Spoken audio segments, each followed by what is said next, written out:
Good afternoon, everyone, and thank you for joining us again. I am Ryan Tackyberry, the Digital Services Librarian here for the Genesee District Library, and I'm here with two of our librarians, they're over here and down here, to talk about some of the books they've been reading this month and what they'd recommend. As always, you can see all of our upcoming programs on our website at thegdl.org. My earbud fell out, sorry. And if you go there now, you can see our winter program guide is now up there. And most of the programs are up on our events calendar as well at thegdl.org/events. There's just one more batch of programs that will be showing up there shortly, a little later this week. And so if you are new to watching this, or just a quick reminder, if you are watching, feel free to leave us a comment, whether you're watching us on Facebook or on YouTube or on our website at thegdl.org. Let us know what you're reading. Let us know if you've read any of these books or any books you're thinking of reading, or if you have any requests for recommendations. We can talk about that as well. We'll start with Chris, and we'll go back to Sherry. We'll kind of bounce back and forth. Do you want to talk about our theme for this month, Chris? Sure. So we selected Indigenous people for our theme.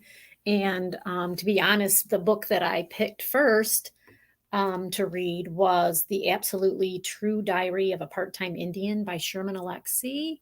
And I wondered, either Ryan or Sherry, have you read that? I haven't. Okay, so I picked it up. I had it on the shelf, and I started reading it. It grabbed me right away. I thought it was really interesting. And then something just kind of clicked in my brain, and I'm like, I went back and forth. I knew it had been a banned book for some of the content and subject areas in it, but I thought there was also some controversy around the author. So I went ahead and I did my little research about the author, and then yeah, so I decided not to read that, and I instead switched over to something that empowers Indigenous women, and it's Not Your Princess, Voices of Native American Women, and it's edited by Lisa Charlie Boy and Mary Beth Leatherdale, and it's kind of it's really an attractive book. It's a lot of prose, a lot of poetry, but there's also a lot of art in it that I really, really enjoyed looking at. And you can see on some of the pages in here, some of the different, pieces, illustrations. So anyway, what I would like to say about it is that it's a small book, but it really packs it in. It's a compilation of quotes, stories, and drawings from Indigenous women in North America. It has a very heavy Canadian slant.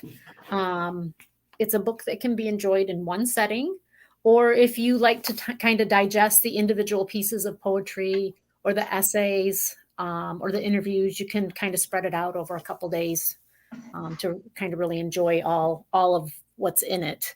I really, really enjoyed the artistry in this book. It made me feel like I was in a gallery. So that was kind of really nice to get that feeling from a book. I also enjoyed the activist message. It made me want to go out there and just, be an activist for the women. Several entries packed a punch, particularly as it relates to bodily autonomy. Really made me think. Probably the best essay for me in the whole book that I really identified with was When I Have a Daughter. I felt that could apply to any woman with a daughter. It's, like I said, it's a slim volume, but I really feel like it demands attention and it will inspire you. All right. Thank you for sharing that. It looks really interesting. I was kind of flipping through it the other day. I was looking at the list of books people both of you had sent. And yeah, I think a really great book for the theme this month. Sherry, what was your theme book? So my theme book was An Indigenous People's History of the United States, nonfiction, by Roxanne Dunbar Ortiz. I read this as a book club book with some friends. I found it really difficult to read just because of the subject matter, but pretty necessary. The author is an acclaimed historian and an activist, and she basically tells the story of the United States from the perspective of Indigenous people. So she basically takes what's been left out of the history books and puts it back in. And she challenges the history we grew up with. She does it really well. It's really well written. It covers the time period before colonial settlers arrived, and it continues to present day. I thought I understood a lot about Indigenous history, but after reading this book, I realized I didn't really. This book is pretty well researched. It's really helpful in contextualizing our history and giving us a better perspective. I thought it was powerful, horrifying, and definitely an unflinching history. I would say the only, and it's not really a complaint, just more of an observation, is that at one point the author says that the whole Cherokee tribe was moved to Oklahoma on the Trail of Tears. And that's not entirely true. Some hid and stayed in the mountains in North Carolina, the Smoky Mountains, and they now make up the Eastern Band of Cherokee. So other than that, though, which is like a tiny bit that she talks about, it covers like the East Coast to the West Coast. It was just an amazing book. If you're interested in history, especially Indigenous history, I would definitely pick it up. It's really good. I think this is a great book as well. I haven't read it yet. It's on my list. Have you read A People's History of the United States by Howard Zinn? Right. That's I haven't. I mean, I've skimmed through it, but I haven't actually like sat down and read it cover to cover. Right. You're right. Yeah, a really incredible book. And this is I've saw recently at when I was at the Michigan Library Association conference, they had a auction in this. They had a package, and this was a book in one of the auctions that I really thought about bidding on because I really would like to read this.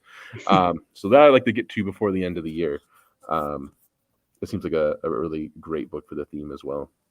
So thank you, Sherry. All right, Chris, what is your next book? My next book is Summit Lake by Charlie Donnelly. It's his first novel and was published in 2016. For a first novel, I think it was well done. It's a murder mystery set in North Carolina's Blue Ridge Mountains. Young law school co-ed Becca Eckersley is brutally murdered, and a young investigative reporter with her own demons is sent to cover the story.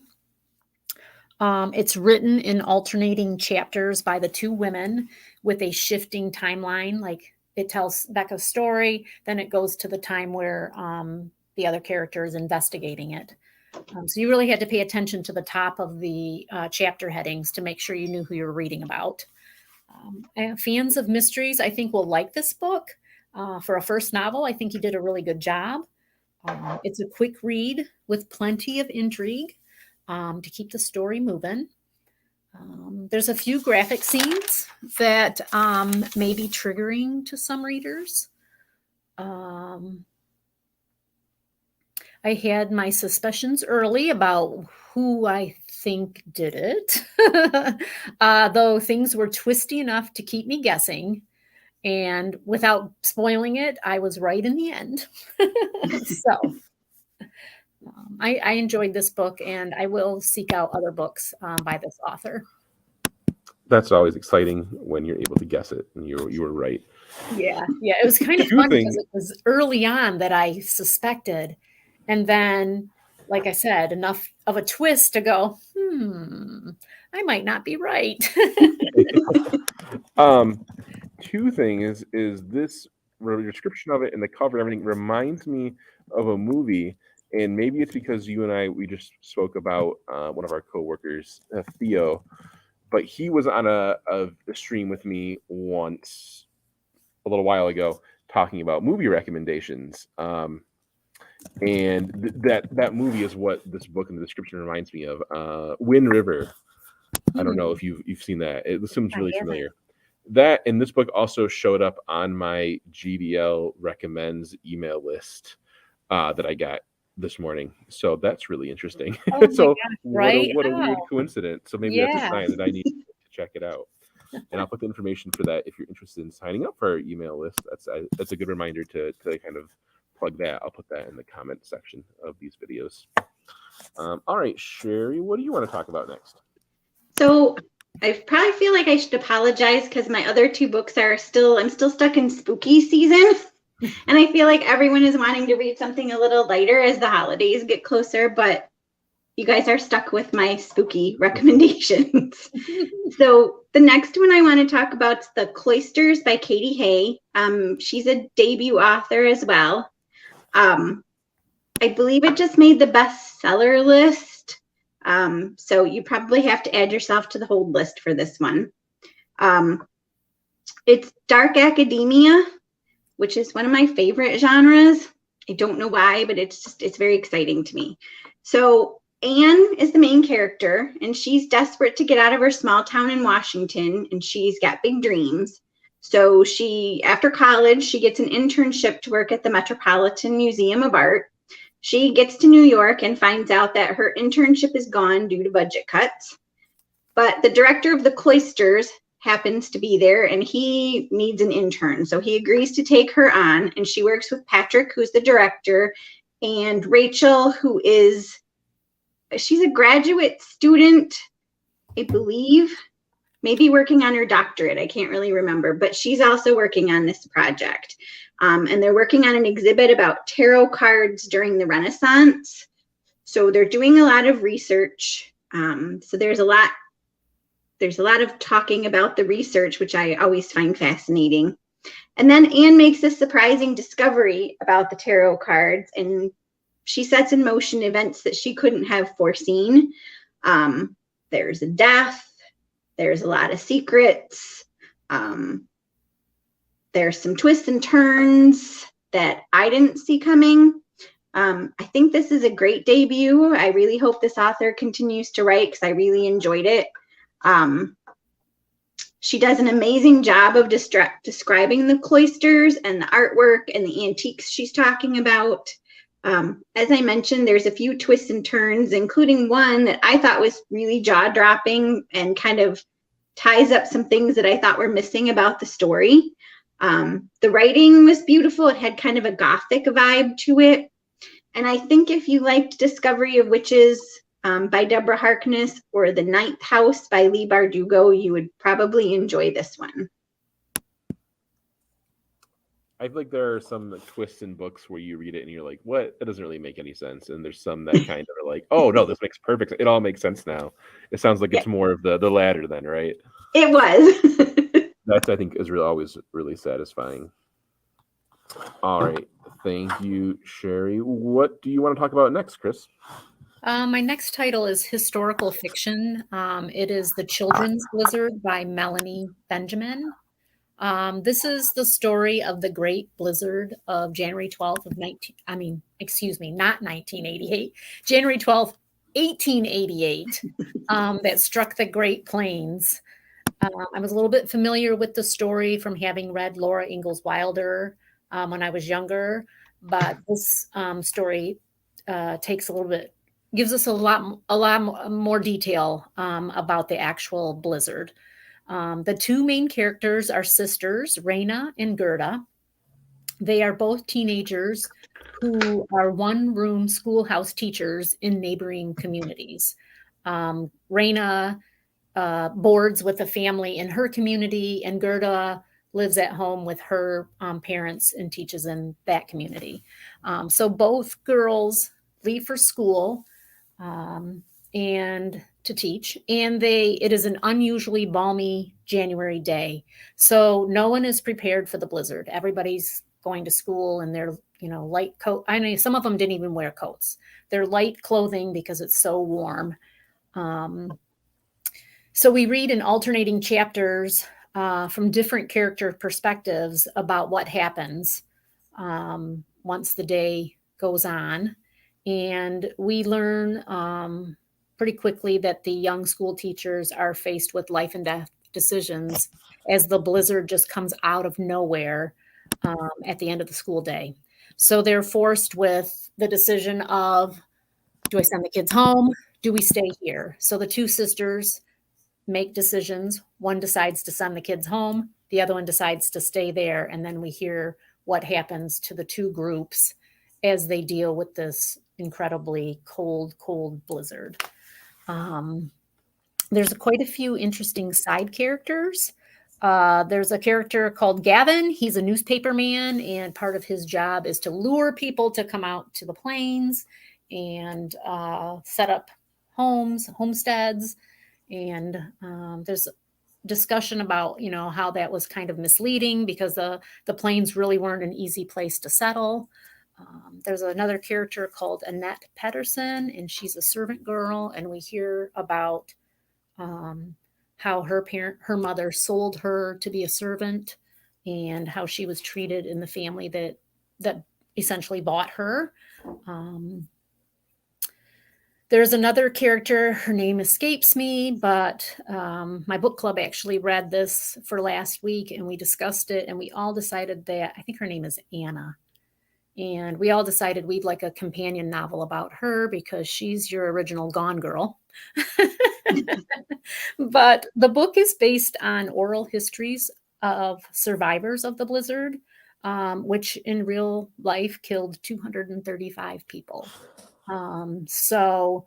There were some scenes, descriptive scenes of what happened to some of the people that were a little tough to take. That they literally would leave out their front door and not make it to their barn and be found in the spring, frozen to death. So, but ultimately, my book club, we rate our books that we read from 1 to 5. 1 being they wouldn't recommend it, 5 being they recommend it to everybody, and we gave that one a 4.25. So I think that if you like historical fiction, this is a good one to check out. So I was going to ask was how much research did the author do, looking up stories and put that into the work, and that's really interesting. Yeah. What I read about this author is, so she wrote The Aviator's Wife. So most of her novels up until this one had been like fictionalized stories of real people. So The Aviator's Wife is about Charles Lindbergh's wife. But in this book, she decided to write about an event. And so she did the research about the event and wrote a fictionalized story of the event. Okay. They're really interesting. Yeah. All right. Okay, Sherry, what is your last book you want to talk about today? So my last book is Home Before Dark by Riley Sager. It's a book about a house with a past, a family who flees the home in the middle of the night claiming that it's haunted, and a woman who returns seeking answers. If this sounds a bit familiar, it should. It's based loosely on the Amityville horror story. So Maggie has returned to Bainbury Hall. That's the house with the secret. She spent 20 days there as a child after her parents bought the house at a bargain basement price and then fled, claiming the house was haunted. Her father then wrote a book about their experiences that made them rich and famous, but it also tore their family apart. And Maggie has no memories of that time. She was 5, but she remembers nothing. She just knows that the book basically had a huge effect on her life, and she believes that her father just made it all up. So when her father dies, she inherits the house, which surprises her because she thought her parents had sold the house. So she decides to return to the house, fix it up, and then sell it. She also wants to see if she'll remember any part of her childhood when she sets foot there. And once she's there, she has to separate fact from fiction while protecting herself from what she's not sure. So this one is a genre that's hard to classify. If I had to put a genre on it, I would call it horror adjacent mystery thriller. It kind of covers all of those, and it alternates chapters from Maggie's point of view and chapters from the book that her father wrote. Again, this one has a lot of twists, and I felt like it was creepy, but not really scary. Just kind of unsettling, I guess. I think that's the scariest, is when it's just kind of unsettling, and I don't know, that scares me more almost than just directly scary. So you'd recommend this one, Sherry? I would. I mean, it's not, I've read others by him and it's not my favorite by him, but it was pretty good. And it fits the spooky kind of theme from last month and kind of going on to Yes. November. I think November is a spooky month too. With that leftover Halloween energy. I'll talk about a book really quick as well that I am reading that I'm really enjoying, which is called The Sleepless by Victor Manabo. And I started reading it because I just saw it on the shelf at the headquarters library. So it's a shout out to our librarian, Nick, at headquarters. And it's a really interesting premise that's kind of grabbed my attention. The idea being that there are these people, at least there was a virus, it seems like, and the people who got this virus no longer need to sleep. And it's kind of taken place a few years later, and there's these people who were infected, and they're not spreading it anymore, but there's these people who now no longer don't need to sleep. And so the book follows this one character who, he's taken up all these hobbies, he's learned how to do all these things with all this extra time, but then it deals with, so far, I'm a good ways into the book. It deals with the idea of like what society looks like when you have like a class of people who don't need to sleep and their whole lives kind of change. And it deals with like the government and laws and lobbying. It's so interesting. It's a really neat sci-fi premise. It takes place kind of just in the near future. Very interesting. I would recommend reading it. I don't want to say too much more about it because for me, what I'm enjoying is the way the book kind of reveals these things about the world as you read it. And he does it in kind of a clever way as you learn more and more about how things that are going on and how life kind of functions for these people and for the people who,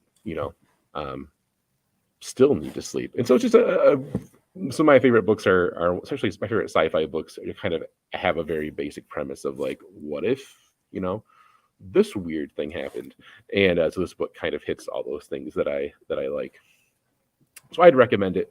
I'll give an update when I finish it. Maybe my next month when I'm done, maybe I'll have a complete reversal if I don't like the second half of it, and I'll give you all the update.